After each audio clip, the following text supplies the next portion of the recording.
welcome to The Road To. I'm your host, Marlene Wecker-Barney. I think we have a very informative and interesting, and I believe exciting show today. We're going to start by introducing our panelists.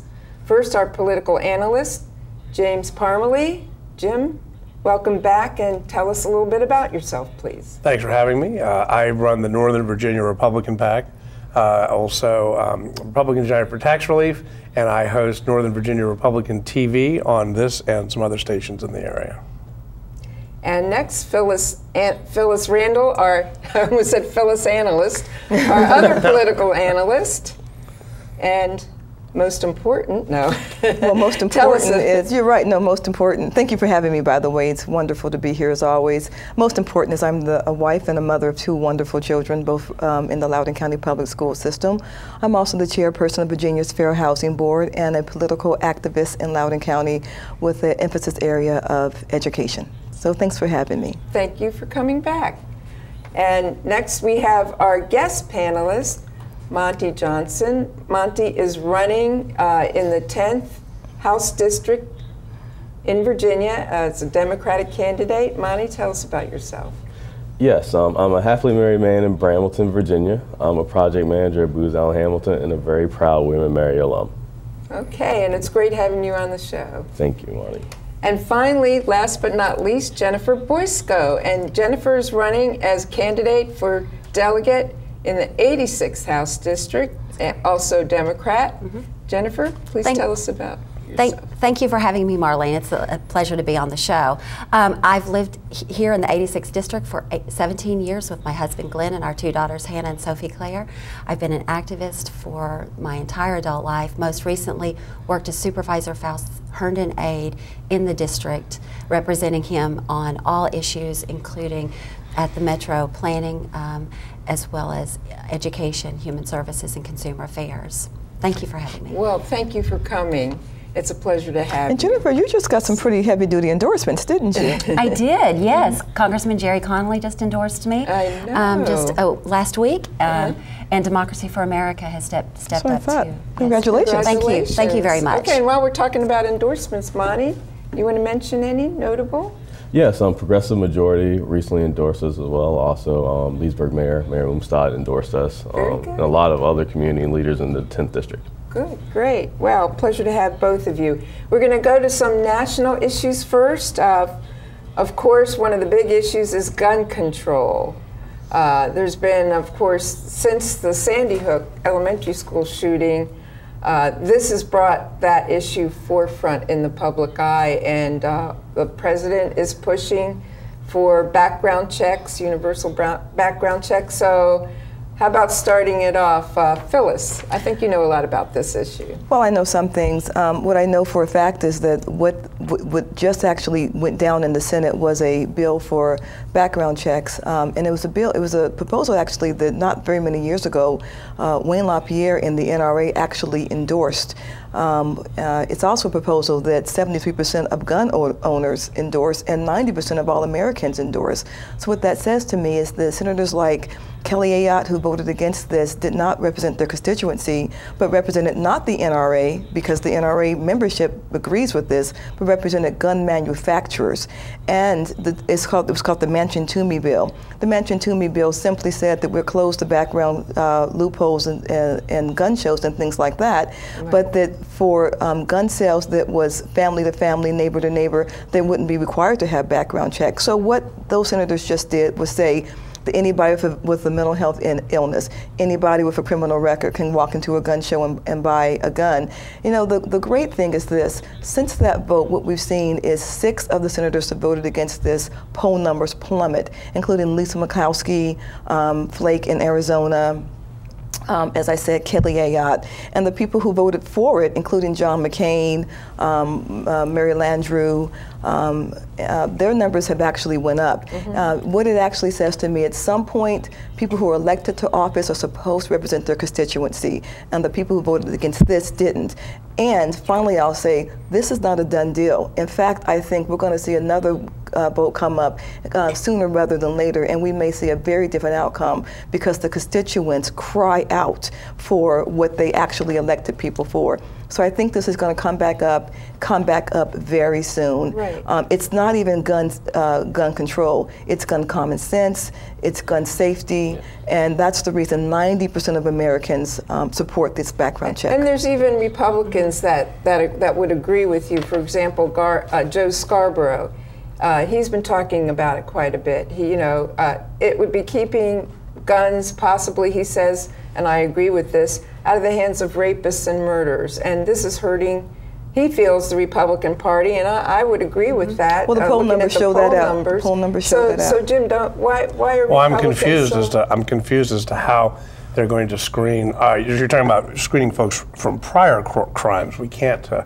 Thinking of the movie Minority Report, where they were arresting people in advance for pre-crimes. We're not quite there yet, but it seems with gun control, we have lots of I'm talking about gun safety, by the way. You're talking about gun control. I'm talking about gun safety. Gun safety. The NRA has a lot of gun safety programs teaching folks how to use guns properly. And that's why the NRA membership actually supports this. Well, the NRA does a lot of gun safety work. You're talking about gun control.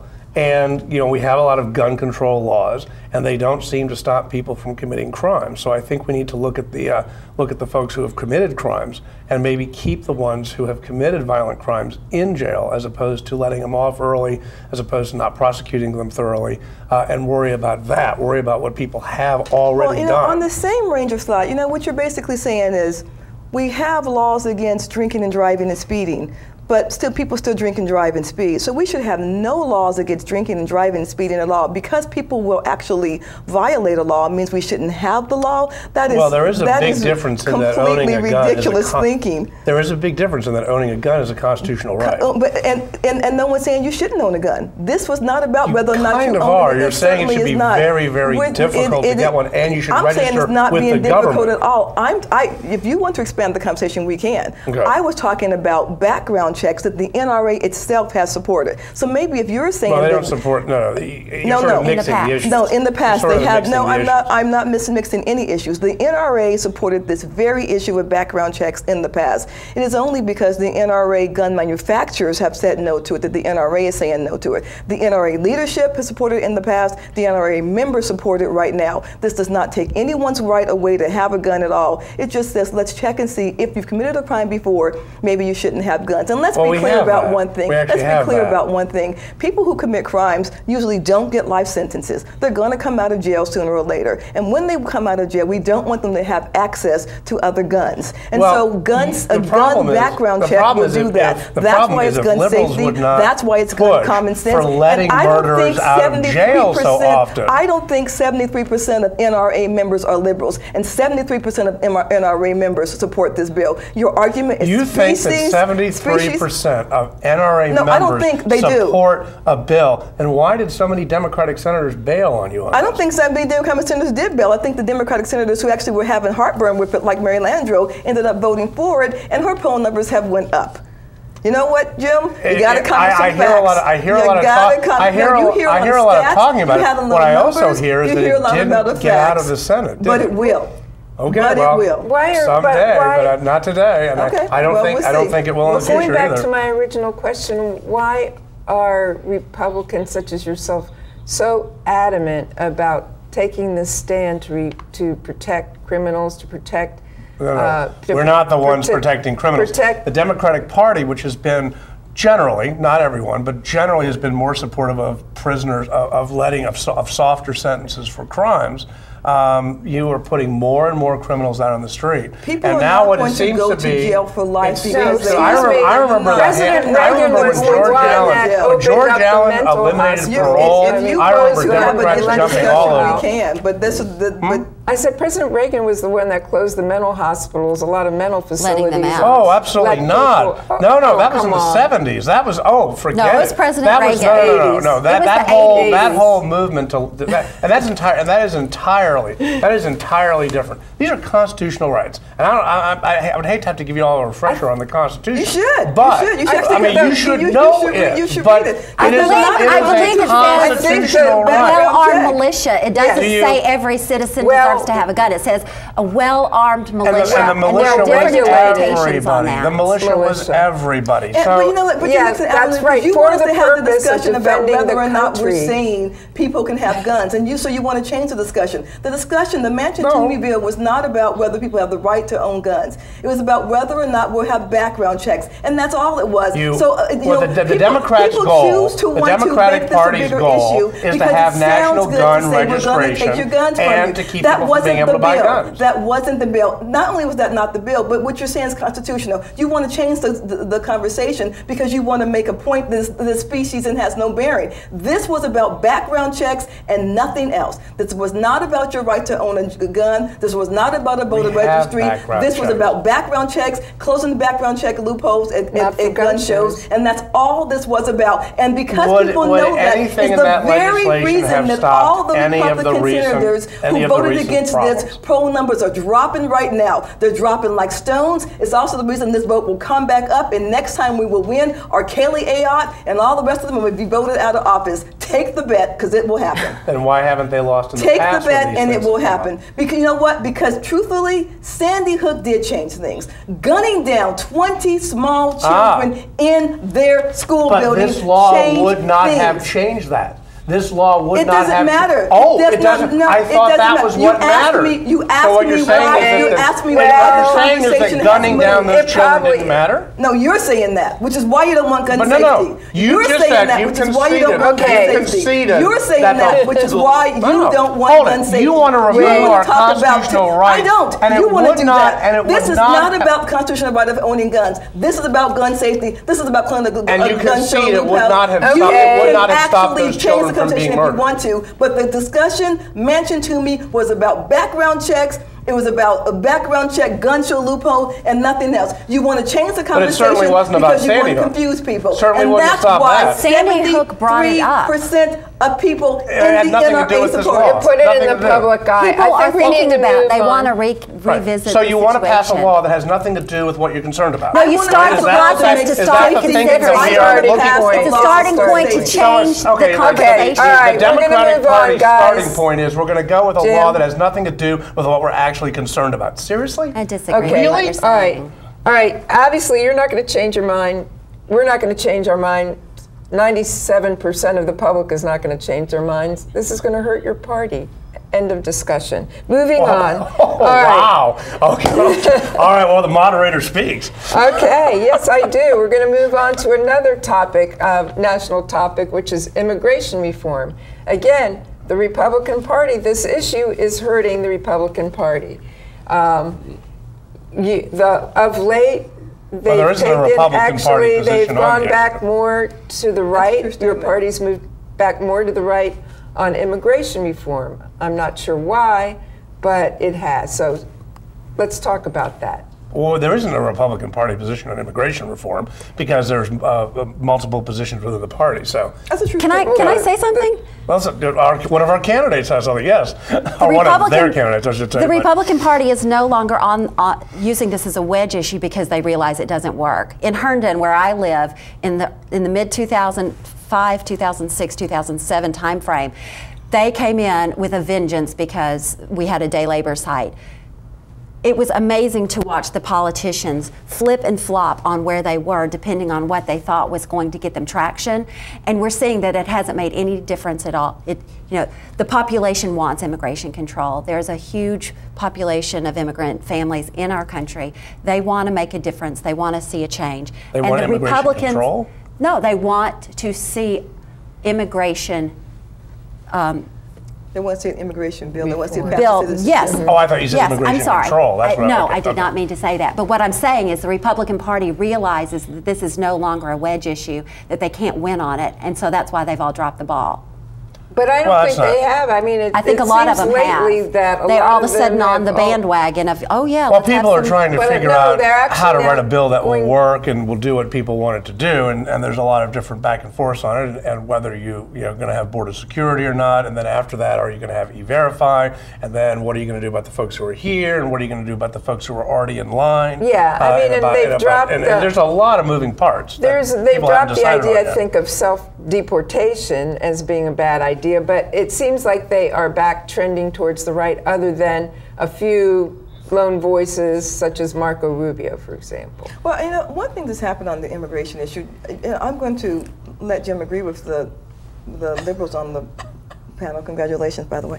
I have no idea what you're about to say, so I'm not sure about that. One thing that's actually happened is there is a lot of moving parts, and so I don't know that there is a Republican position anymore, because Republicans, many have started to look at this issue differently, because the wedge issue, she's right, does not work. Also because for years, Republicans were saying, control the border, and then we'll talk about an immigration reform package. And if you look at the numbers right now of people coming across the borders illegally, since Obama's been in office, it's almost at a net zero. So we're not having streams of people. That's not because of any sort of border control. I didn't say it was. That's because if you destroy the economy, people go home. Anyway, there are not streams of people coming across the border. So the argument of control the border is not. Economy. Yeah, that's why we're at 7.5 unemployment and created 165,000 jobs. Bush had nothing to do with yesterday.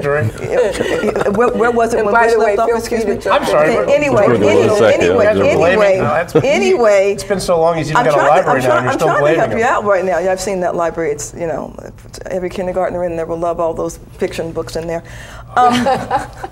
The border, people are not streaming across. So now it is time to have the question of what do we do for people who've already been here? What do we do for the DREAM Act, those kids who were brought here against, not of their own will when they were young, and this is their country. And Marco Rubio's bill, when you look at it, actually is possibly a bill that we can move forward. It actually talks about border control, but it also talks about a path to citizenship. It talks about DREAM Act kids, if kids grew up here and they're going to college and are in the military, to fast track their citizenship. Right. There's a lot of good things about that bill that Marco Rubio wrote, and I think Jim's right. I don't think there's a Republican position. I think there's quite a few positions, and I think they're trying to figure it out. And I think the Republican Party would be wise to look at a Marco Rubio and a bill like that, and maybe pattern themselves after what he's trying to do.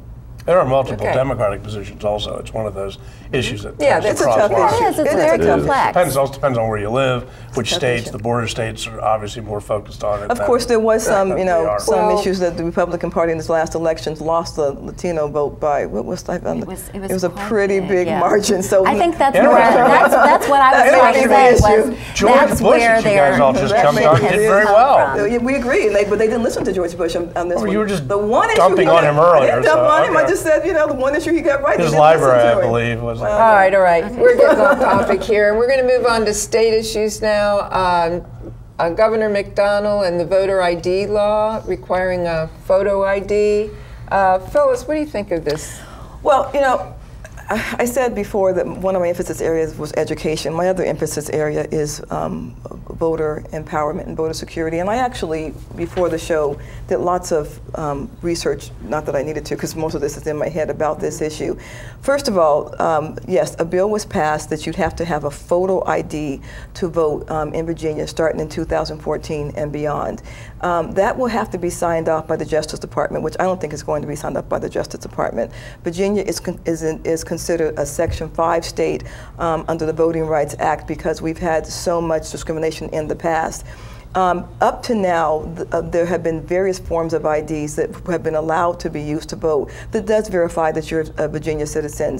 Voter registration card, of course, driver's license, military ID, any concealed handgun carry permit, a student voter ID, a current utility bill, and a Social Security card have all been ways that you can vote in Virginia, and those all are proof that you're a citizen of Virginia. Right. So now we're saying only a voter of photo ID. The problem with that is there are many people, especially elderly people, especially elderly minorities, who may not have a photo ID, and it's because they don't have birth certificates. And so to try to say, you know, you're going to disenfranchise so many people, and usually people who are elderly because they don't have photo IDs. And a lot of times elderly minority people too. That's what, yeah, Well, because they don't have, yes. because they don't have When they photo get IDs. Medicare, they're going to have a Medicare card, and they can. That can't be used, a photo ID. It can't be used as a photo It has ID. to be but a photo when you're ID. talking about getting a Medicare card is- driver's We're talking license. about a when you're photo ID. Yes, a driver's license or an identification card from Yeah, DMV. right. And you can use, there are a number of things that you can use to get one of those. And in fact, the state is going to give everybody who can't afford one, or I guess everybody's going to will be able to get one for free if they don't already have one or can't afford it. What if you're so disabled, that should solve the problem. or is a photographer Well, going to come to your house? The same way you would get when you get a disabled driving permit for yourself or But- for the but person who there are drives people you who don't. around. But the person who drives you around is not the person who's going to vote for you. Yeah. They, I have a question. but you have to get a disabled pass for that car at the same. In fact, in the But very it's not a same photo ID hold for the it, person who's hold it. disabled, In the Jim. very same trip that you would get your disabled pass, you could get your card to vote. No, you couldn't. You know Pretty how good. many? You go to the Photo DMV. ID. You have to go to the That's not- DMV to do it. Jim, I have a question for you. How many specific instances of in-person voter ID fraud, people trying to vote who said that they were someone else, are there in the millions of people who vote The specific in instance this? I remember from this past campaign not is just that one. Congressman Moran's How many? son How many? that's not. Seriously, how explained many? No, that's how how many? you could Answer her use question. a water bill Answer her to vote question. fraudulently. How many- Answer So her if we want to go question. down How a list many- of Democratic How many family members instances and congressmen. specifically were there? How Hold many on. instances of actual fraud were there when someone is at the polls It's okay trying to say to you vote? don't know. It's okay. hard We to do tell know. when the We ju- do when know. the- No, when there's the no Obama's evidence. Justice We do Department know. is There's uninterested no in evidence. prosecuting them. There's So- no evidence of God's sake. any substantial Explain to me- fraud in so- person. So So let you're- me understand. You would agree with me that the right to vote is a constitutional right. Sure. So you are for greater regulation. Only once, though. You get to vote only to- once per to- election. I would agree. Vote Well, once. Okay, see, but this is part of why you might need a voter please. ID. Okay, so you're Because for there's been greater so much corruption regulation in voting when it twice, comes two or to three voting times. There's laws, none. Not- but there's you're not so not much one for case. regulation when it comes to owning a gun. Here's the thing. Or is owning a gun a more important if we want to eliminate constitutional driver's right? licenses, We're not talking about eliminating driver's licenses. But You haven't answered my question, though. What or- is the instance of voter in-person fraud? I don't know. Because there's and not neither one. do you. No, Neither do you. there would have been in the paper. There have been things all over the country where there have been In problems Virginia. with people. Okay. In Virginia, what is the instance in Virginia, of in-person fraud? you have a member of the school board, a Democratic member of the school board, who went and voted in the wrong county. That's So- one person. Yeah, it's Normally, when we make laws that are going to affect millions of 5% people, of Democratic He had a voter. He had a photo ID when he did it. So that doesn't actually speak to your. That doesn't actually speak to your I am happy issue. to spend. He had a photo I am ID. happy. This is all about Suppression vote. disenfranchising. I am about happy to suppressing spend the the rest vote. of the show This is going about down the list suppressing of the vote. Democratic Okay. elected officials and their This family is members about who have suppressing committed the voter vote. fraud. But I'm not This sure if is that's about that's suppressing ID the vote. fraud. This is exactly like what so you were want to saying a exempt few all the minutes ago. Democrats and their family members who No, have committed it. in-person ID fraud. Explain to me why At they the always polls. ask me for a driver's license. No one. I mean, is there someone trying to suppress They my do? vote? You- Yes, You're not at my required. precinct, You're not Centerville required. precinct They in don't. Sully I've been a District, precinct they have captain they in the over past 10 years. in the No, past you they volunteer have your asked. ID, but you're not You're asking not for it. I required. sat on the No, they Nova wouldn't stop you Commission. from I know voting. what's No. required. They may not anyway, be. I They know may what's not required. supposed to. I sat on the Nova. I've even handed. On the HAVA Commission. If I helped write the HAVA laws. I was set on the Help America Vote Act Commission. That's fine. I know exactly what's required. I was on the exactly what's election. not I was required. appointed by the Board of Supervisors to be on their election reform commission this year. I'm talking about being appointed from federally to a state board, not the Board of Supervisors Okay. in your county. I know, so we I don't know care. actually what is required. Those boards of What is supervisors. required is not a voter ID right now. So for you to I say understand that is not true. If you'd Jim, let me, if you would stop talking over me, I didn't say it was required. I said they that, required, that but I you had said one, no. you had I one. never play back the tape. I never said they required it. I said for years I have been asked for an ID when I vote. Not every single time, but I've been asked as a matter of course. And it perhaps not a voter, not a photo ID. And you've been able to vote. So why change it now? You're making my point. So why change it now? If I'm making your point, then why are you talking over me? Why change it now? Here's the thing. What's wrong with a photo ID provided by the state for everybody? Have you had any issues with voting so far? I just named 2. Have you had I've named 2 from Democratic elected officials. Have you, Jim, had any issues with voting? You have not. Just because have you had any issues with voting? Actually, I've been able to vote each time, yes. I personally have been able to vote each time. And I've also been able to show a photo ID if necessary. And if it wasn't necessary, what would you been able to show? Why wouldn't a military ID have been okay? Well, they have photos. Why wouldn't a college ID have been okay? They have photos. Why wouldn't a utility bill have been okay?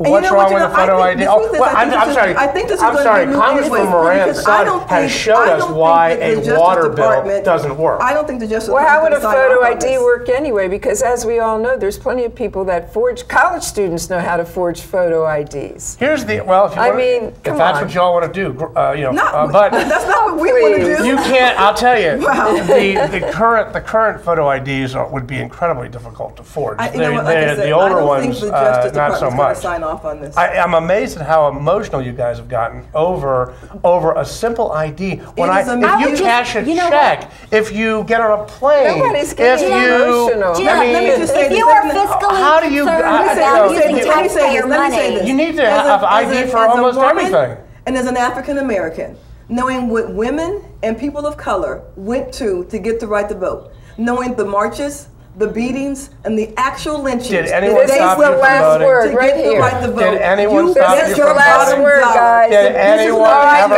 stop you from voting? We have to go to a break right now. Do you have a photo ID? Hello? Of course you do. Has anyone ever stopped you from voting? We have to take a break right now. No. Order in the court. We have to take a break right now. Don't go away. We'll be right back with more excitement. Stay tuned. September 11th, there have been hundreds of violent attacks against innocent Americans. Remember what that flag you're waving stands for.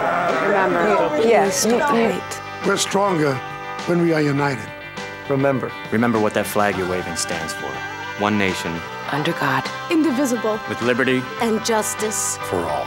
In America, there's either room for everyone, or it's not America. Don't pick the wrong fight. Let's keep America land of the free. Stop the hate. You'd never know it on the battlefield. But nearly half of today's military are National Guard and reservists. However, they can't answer our nation's call without their employer's support. If you're an employer, visit esgr.org and find out how to do your part. After all, their response depends on yours. This is Mommy's bed. Me and Jenny were jumping on it. Mommy's gun fell on the floor. I was a cowboy. Bang, bang, bang, bang. I said, Jenny, wake up, it's just pretend. But she wouldn't wake up.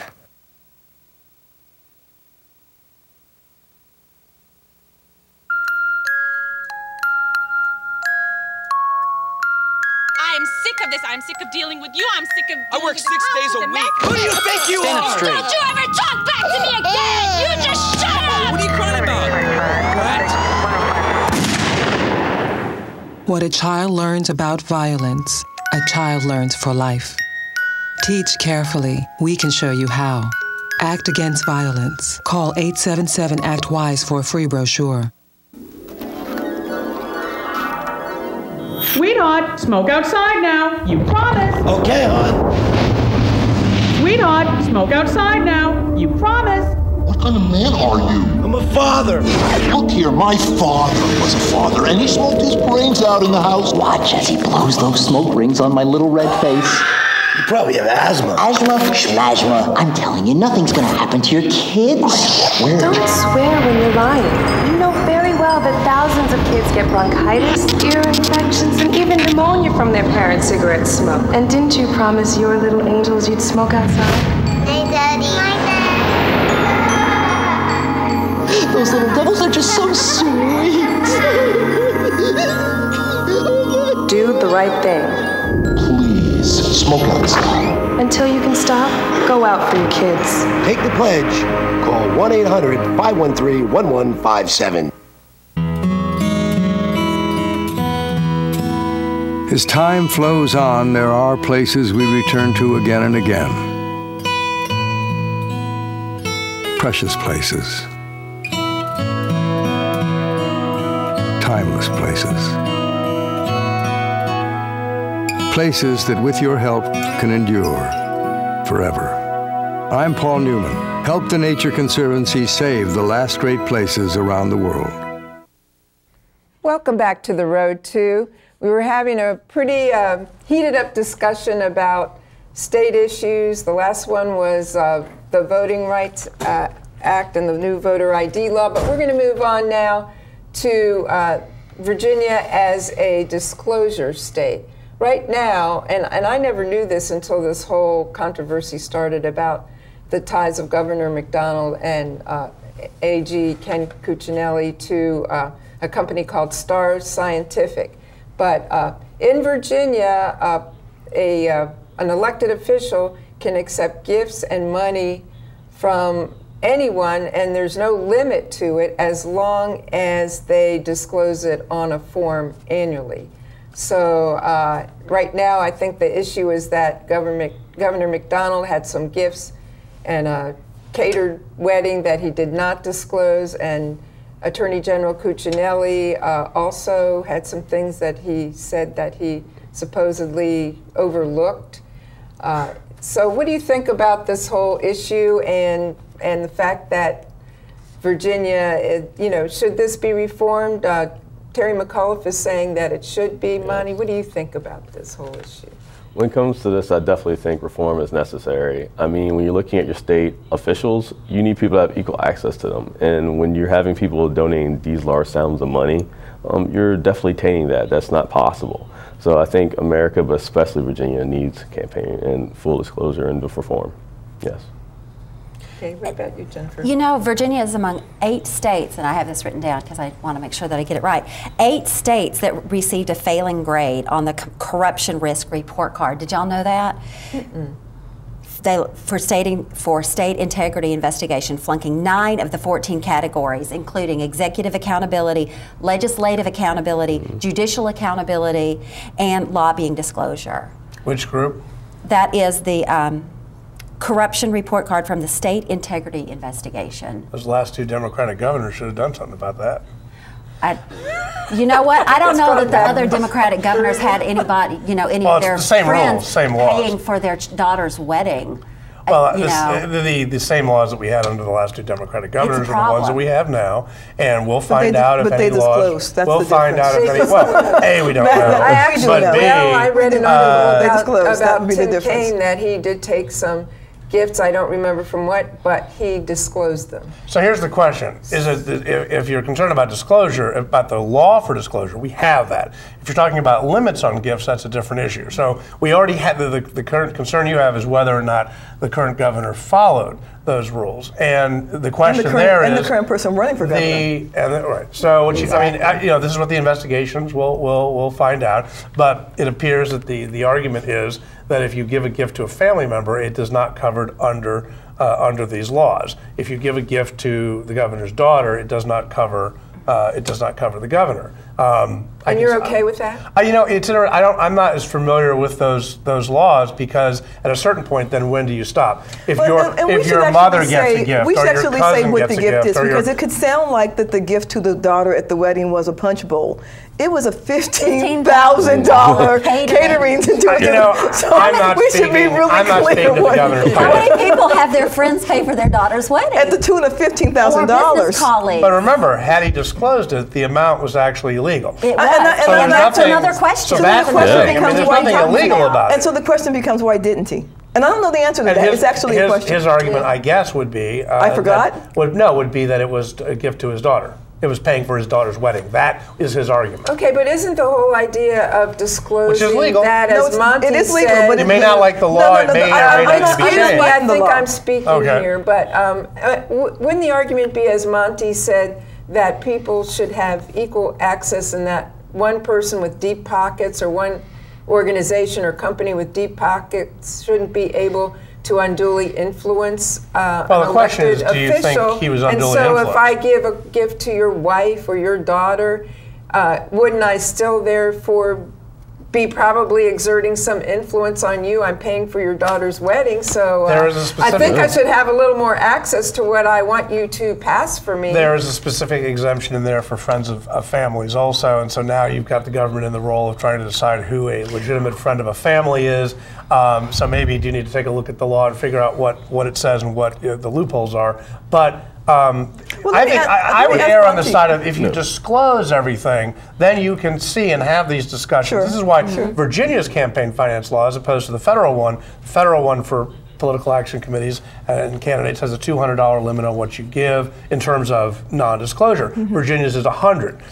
Expenditures the same. Expenditures for the state.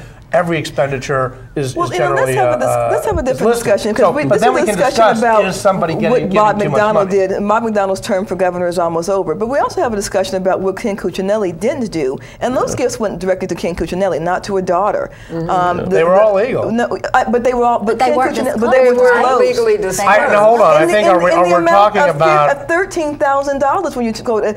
You're talking about stocks. It's not. It wasn't just stocks. It was actually airplane rides. It was a beach home for the week. It was a lot of things that was not disclosed by Cuccinelli. He has actually come back and said he was sorry, he missed it, it was a mistake, he's disclosing them now. So he's not even arguing about whether or not he didn't disclose them, nor is he arguing about whether they came to him. But $13,000 worth of things is quite a bit. Well, I think the first one, hold on, the first of them was some stock that he had gotten that he did not realize. That was the $100,000. That he didn't realize had appreciated in value above the limit. And happened to sell when it was at its highest point. And when he realized it, he went back and fixed it. Okay, let's talk about the gifts that went to him directly. Monte, what do you think about the gifts that went to him directly? You know, honestly, I think there's one thing. Virginia's the Wild Wild West. To me, to miss disclosure and to have those type of gifts, there's no excuse. I mean, for Cuccinelli, in my opinion. I mean, it's not like he's burdened by regulation or anything. He has disclosed the gifts. He didn't disclose the gifts. He has now. Well, hold on. How would you have known about the gifts if he didn't disclose them? No, because one of his staffers actually, when going through his reports, came to him and said one of something. His staffers reviewing his reports said, "Ken, you made a mistake." No, didn't say no. And the other thing, "You're right." No. And the other thing was the governor's chef. That Cuccinelli was now he brought it up that the wedding was the governor, catered. Not Ken, the governor. That was the governor, okay, but then he brought that to Cuccinelli, and then Cuccinelli didn't want to do anything about it. Now all of a sudden Cuccinelli is charging the chef with embezzling food from the kitchen. Well, now hold on. I know you guys are mightily trying to tie the two issues together. Actually, I think they should be separate. No, I think they should be separate. I think we should. Bob McDonnell's what's happened with him is one thing, and again, he's the outgoing governor. And can't run anymore. All right. I actually would rather focus on Ken Cuccinelli, who's trying to be the governor. Yes, who actually the gifts were not to his family members; they were to him directly. So I think that should be the bigger focus. But Cuccinelli didn't want to do anything. You're telling me the the sitting attorney general, oh my gosh, missed $13,000 worth of things that came to him accidentally? How did this happen? Really? So he's just asking all Virginians just to be really, Jim, come on. You're mixing them up again. I believe you're mixing the issues up again. It was not illegal to accept any of the gifts. I didn't say that. He disclosed the gifts when his staff reviewed his forms. They found things that had not been disclosed, and they disclosed them. No, that's not what happened. The whole thing about the governor and the chef, and then he didn't want to review.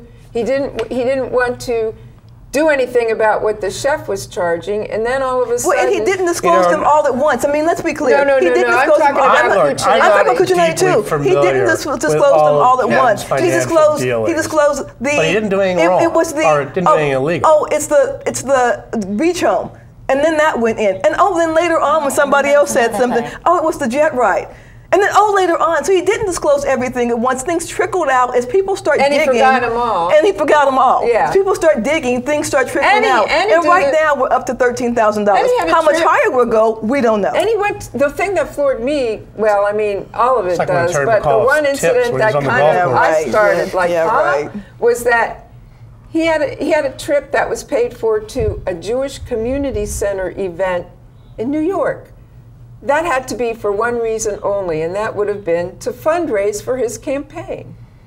It could have been for a multitude of reasons, but I can't think of any other reasons that would have benefited Virginia. So, you know, I'm thinking. Sometimes people do things to benefit other people. Not one of us have said that taking the gifts was illegal. Not one of us have said that. No one has said that at all. We're saying that we believe that the sitting attorney general, who's asking to be governor, is having a lot of memory lapses about his money, and we're a little concerned about that. Well, And I mean, to have the folks who are backing Terry McAuliffe concerned about monetary lapses. Look, Ken made a mistake. He fixed it. He fixed it with his forms. I think you should look at Terry McAuliffe's mistakes with his financial forms in terms of the company that are getting tax breaks from governments over. Those are the larger. Tax breaks all the time to businesses. I think that's a good thing. Loudoun County gave a tax break to the Hughes Corporation when they opened their center in Virginia. That's not what I'm talking about. When you give someone a tax break for something, was it disclosed?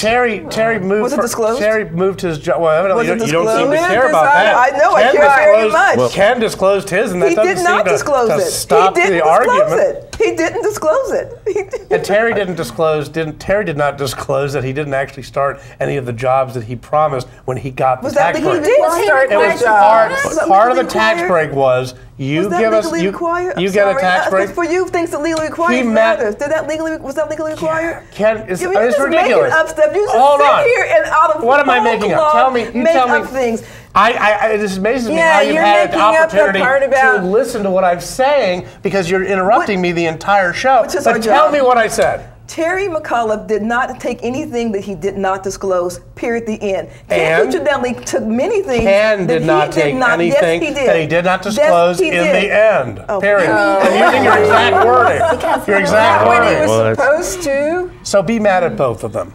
I'm not mad at Terry McAuliffe. Why should I be? Well, because he appears to have done exactly the same. You're blaming Ken. You're blaming Ken. The only difference between what Ken did and what Terry did in terms of disclosure is that Ken's amount was much tinier compared to the big bucks of Terry McAuliffe. I paid my taxes. You didn't. The IRS came after you and audited you, and then you said, "Oh yeah, I forgot to pay my taxes," and paid them. This is 5 years later. This is different. And not all at once. It's the same thing. No. By the way, if you make a mistake, and anyway, if you make a mistake on some of these disclosure forms. He made it. He did the form in good faith.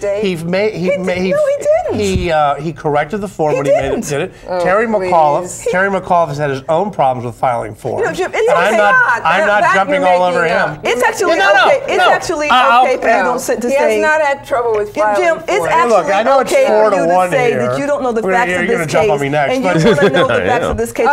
Hold on.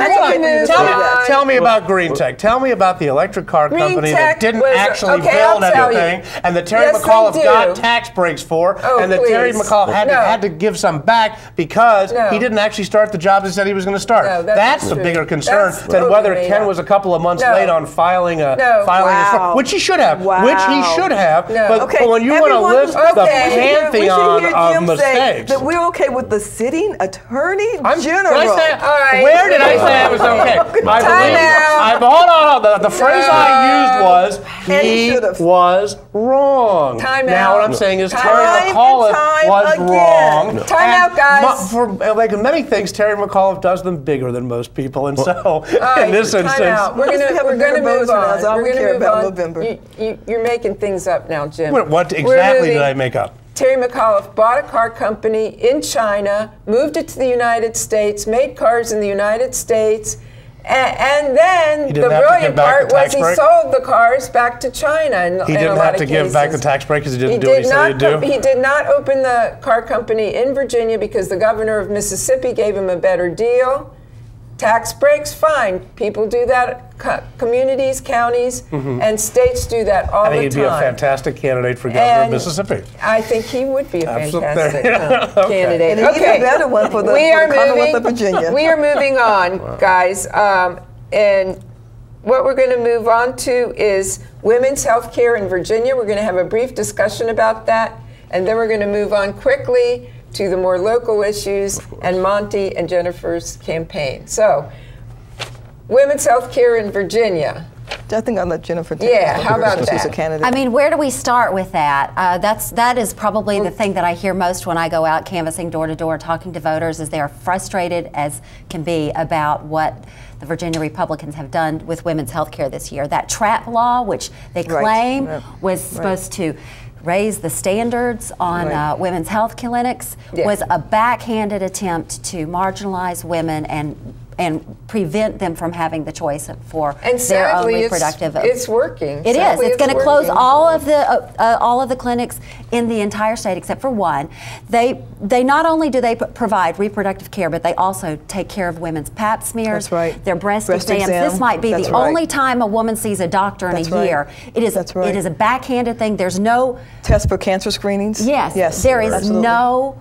The physicians in the state do not agree with it, and in fact, when the Board of Health addressed this, they were ready to grandfather the current clinics. However, Mr. Cuccinelli went through and backhanded them and said that they might be liable for a lawsuit if they didn't change their votes. That's right. So, would they have been liable for a lawsuit? Is that his position to? He's the Attorney General, so kind of I mean, he has to advise you whether you're at risk of a lawsuit if the state's involved. The doctors and the professionals who sit on that board are asked to give their professional positions and their opinions. That's what they're there for. I was vice chairman of the state Medicaid board, and we use the Attorney General's opinions all the time.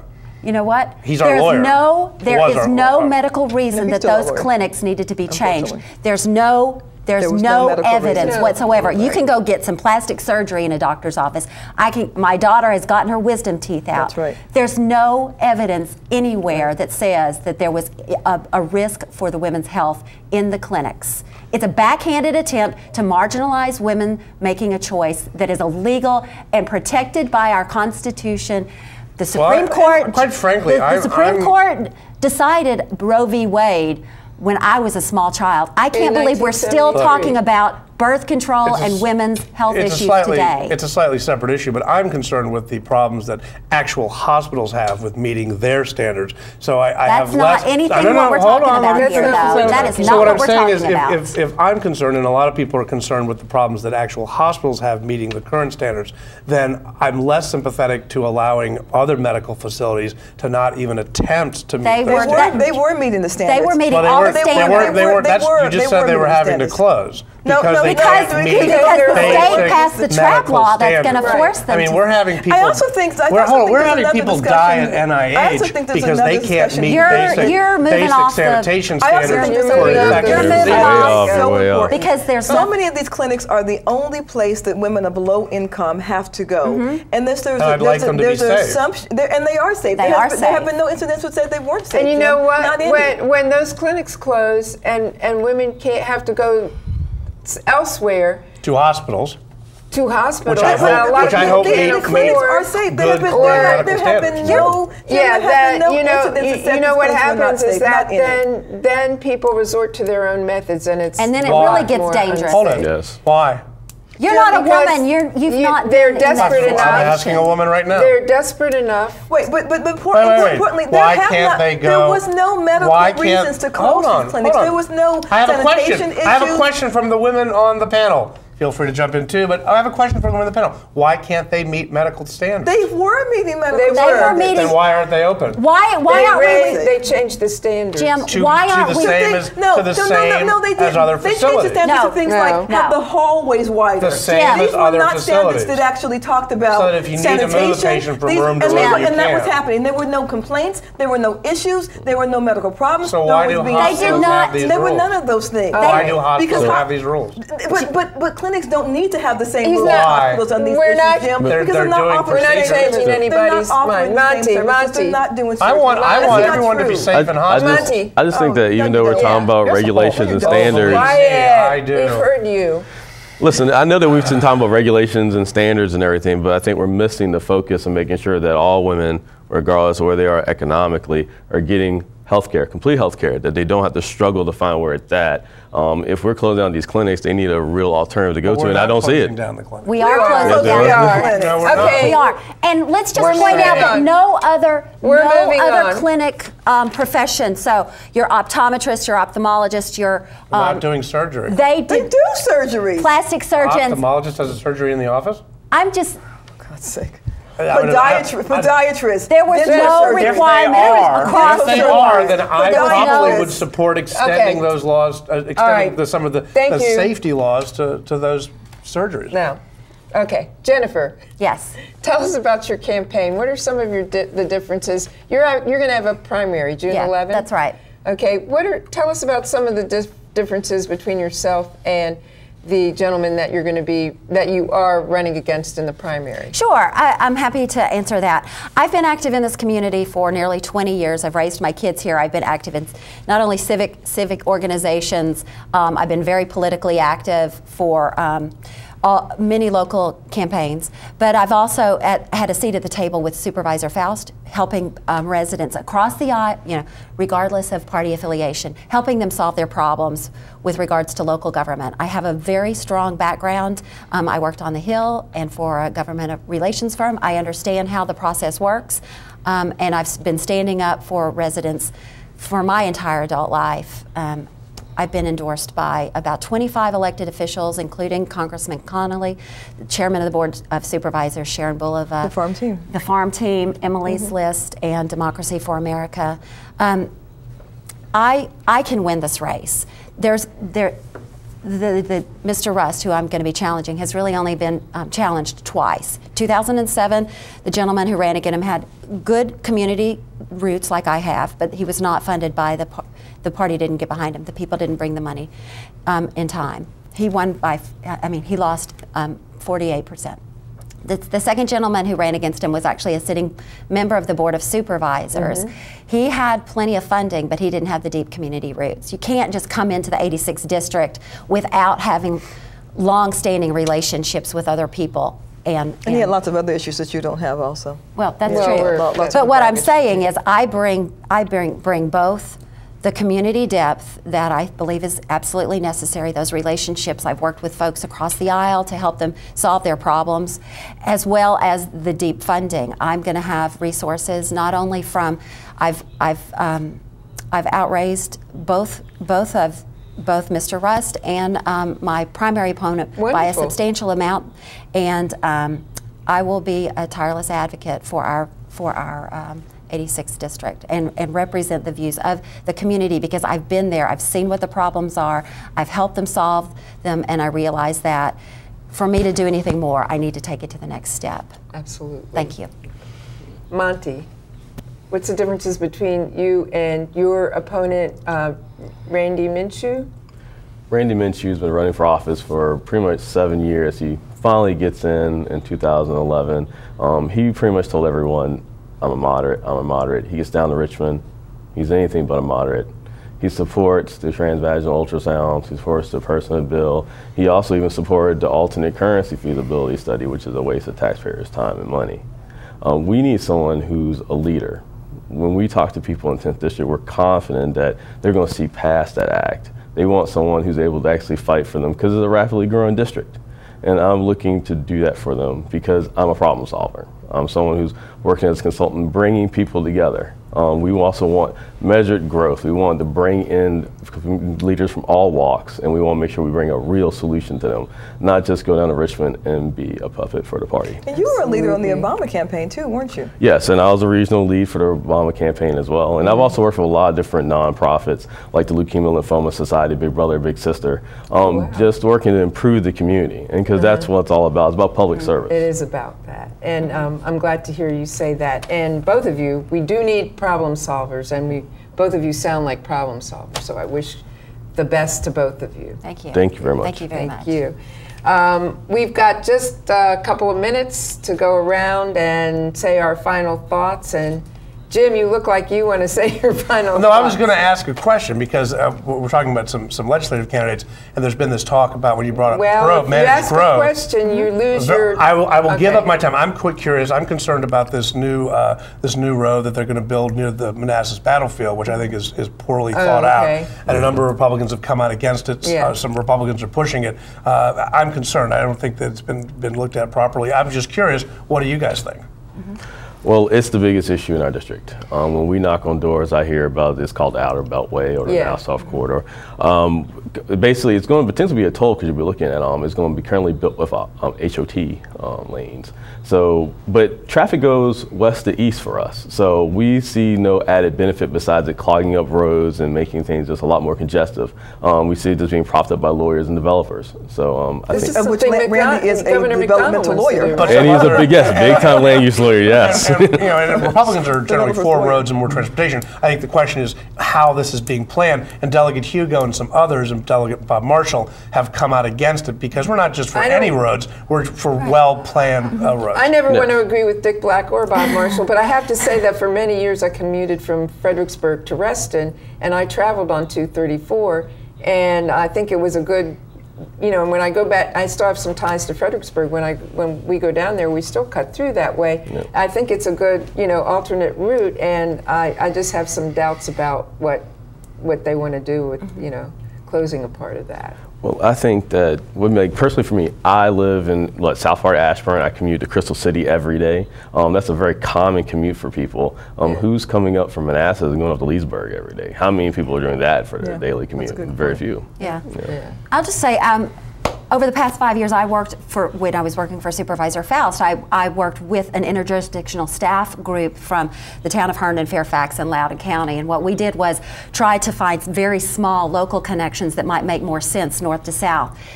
Not advocating for big, huge new highways, but smart growth that is well planned, small connections that make sense in the community that's going to be affordable and a reasonable step to reducing our congestion.